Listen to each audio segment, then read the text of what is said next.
जहां पर मुख्यमंत्री प्रेस कॉन्फ्रेंस कर रहे हैं। हुए थे और ये वादे में निभा दिए हैं। ये हमारे वादे बाकी रह गए, उनके कारण ये हैं। आगे हम ये वादे करेंगे, वो नहीं करके जिस रूप में ये ध्यान डाइवर्ट कर रहे हैं सेना को लेके, धर्म को लेके, राजभक्ति की बात कर रहे हैं, उसको अपना इश्यू बना रहे हैं कि पूरे मीडिया भी जो है पूरे देश के अंदर उस पर डिस्कशन कर रहा है। तो इस प्रकार से जो ये डाइवर्ट करके ध्यान चुनाव की बेहतर नहीं पार करना चाहते हैं। इस देश की जनता बहुत समझदार है, समझती है। आप हमारे लिए क्या किया ये बताएं। किसानों के लिए क्या किया आपने, नौजवानों के रोजगार के लिए आपने क्या स्कीम बनाई, कहाँ काम में हुए, और किस रूप में आपने जो वादे के लिए ब्लैक मनी लाने के उसका क्या हुआ। एक बात का जवाब इनके पास नहीं है। 100 स्मार्ट सिटी बन रही थी, जोधपुर को तो जानबूझ के वंचित रखा गया था। उस वक्त में एक इश्यू बना भी था यहाँ पर। सबसे बड़ा शहर जोधपुर है राजस्थान के अंदर, जयपुर के बाद में, उसको भी इन्होंने नहीं बख्शा। पर आज जहाँ चिन्हित किए गए थे वो भी एक भी स्मार्ट सिटी नहीं बन पाई है देश के अंदर। तो सरकार पूरी तरह नकारा निकम्मी साबित हुई है केंद्र की। रोजगार में रिकॉर्ड तोड़ दिए हैं। जो वृद्धि हुई है बेरोजगारी के अंदर, वो आंकड़े छिपाए जा रहे हैं। ये बहुत बड़ा चार्ज आप मेरे कई लोग पढ़ते होंगे, आर्टिकल्स आ रहे हैं, लगातार संपादक आ रहे हैं। पहली बार हो रहा है कि गवर्नमेंट खुद की एजेंसी NSSO, उसके आंकड़े जो सरकार खुद इकट्ठे करती है, उसके आधार पर सब विभागों के प्लानिंग होती है आगे की, फ्यूचर प्लानिंग। ये उसको ही नहीं बख्श रहे हैं, उन आंकड़ों को छिपा रहे हैं ये लोग। तो और बेरोजगारी की जो रेट आई है 7% की, वो पिछले कई दशकों में सबसे ज़्यादा है। इतना बेरोजगारी फैल रही है।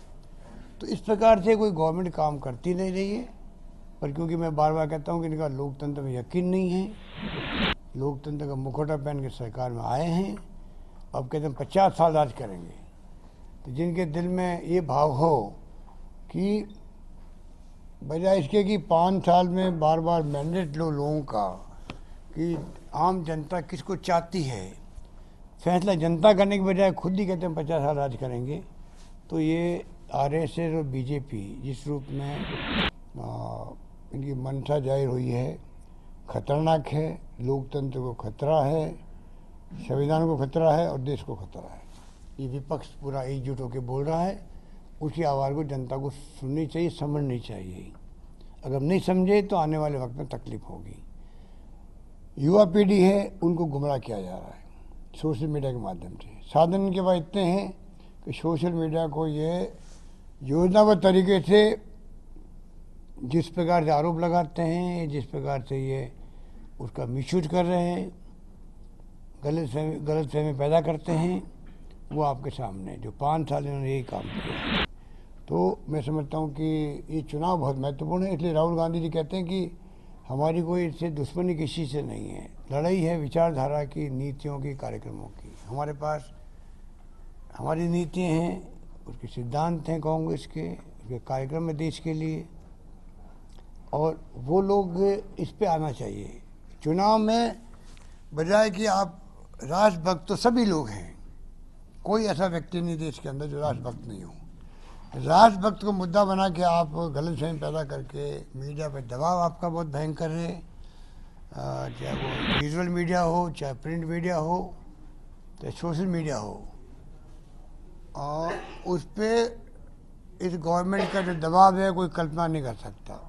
इनकम टैक्स, CBI, ED का दबाव, सब लोग जो आपके जो मीडिया घराने हैं वो भी बहुत चिंतित हैं। और उसी रूप में मीडिया देश में जो कुछ दिखा रहा है उससे हमें शिकायत है तो एक तरफा दिखा रहा है। और रवीश कुमार भी एक प्रकार से आपका एंकर है। वो कहता है कि 2 महीने तक आप TV देखो ही मत। अगर रवीश कुमार क्यों कह रहा है और क्यों उसी बात को देश की जनता सुन रही है, इसका मतलब है कि रवीश कुमार की बातों में कुछ सच्चाई दिखती है। ये स्थिति बनी हुई है।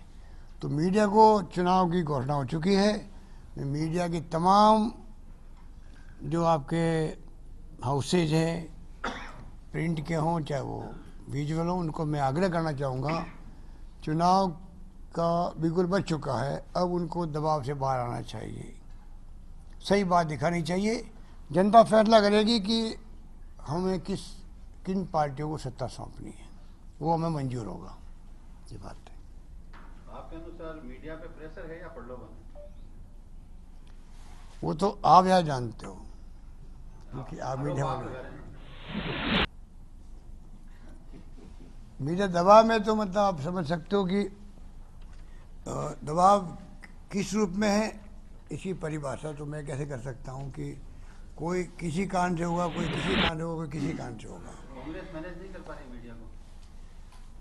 मैंने कहा ना आपको, जब सरकार खुद ही पार्टी बन जाए देश के अंदर और सरकार खुद ही उतर जाए मैदान के अंदर, तो कोई सुरक्षित भी नहीं रहता व्यक्ति, कोई सुरक्षित भी नहीं रहता है, कोई वर्ग सुरक्षित नहीं रहता है और कोई संस्था सुरक्षित नहीं रहती है।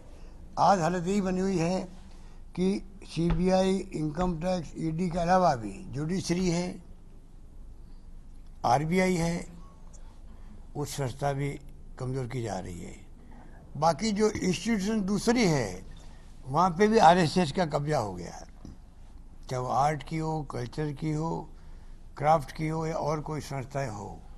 इस रूप में आज देश में फील गुड का माहौल नहीं है। जो पहले मोदी जी क्या वाजपेयी के वक्त में जब कहा था कि इंडिया साइनिंग, तो ना तो इंडिया साइनिंग अब भी है ना उस वक्त में थी। फील गुड अब भी नहीं हो रहा है। अच्छे दिन की बात की मोदी जी ने, उसका इंतजार सब कोई है। 5 साल निकल गए, अब उनके अच्छे दिन की पोल भी खुल गई है।